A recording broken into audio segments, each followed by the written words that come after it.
que je fais, s'il fallait le définir en une phrase, c'est un jeu intuitif, intellectuel et manuel.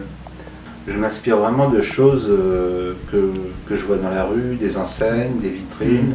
Pour les couleurs, je peux m'inspirer des drapeaux ou des publicités que je vois. C'est plus intéressant de travailler la peinture comme si c'était un art mineur en fait. Je pratique la peinture comme si c'était de l'illustration. C'est-à-dire que je cherche plus à, quand j'ai une idée, je cherche à l'illustrer comme un illustrateur pourrait l'illustrer en fait.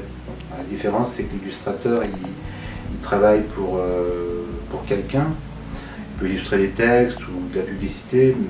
Moi j'illustre plutôt les idées on va dire. Ce que je fais c'est plutôt un cocktail entre une démarche minimaliste et en même temps pop. J'aime bien quand c'est inattendu, quand c'est une surprise d'abord pour moi et puis bon, forcément pour le spectateur. Ce qui est intéressant, c'est son point de vue, c'est pas le mien. Il y a quand même une recherche purement intellectuelle, c'est-à-dire je cherche des idées aussi, je ne me contente pas de faire ce qui me vient à l'esprit. Mais bon, même si c'est intellectuel, ça reste quand même un jeu intellectuel. C'est pas quelque chose qui est figé au départ, c'est quelque chose qui est en évolution permanente en fait.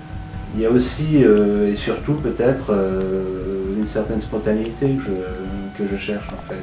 J'essaie de ne pas prendre trop au sérieux ce que je fais, entre guillemets, mais j'aime bien quand l'aspect ludique prime.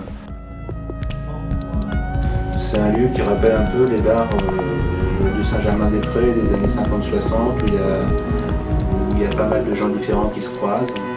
C'est un bar à vin, on y vend des livres. Voilà, c'est une ambiance que j'aime bien, c'est un lieu que je trouve assez agréable.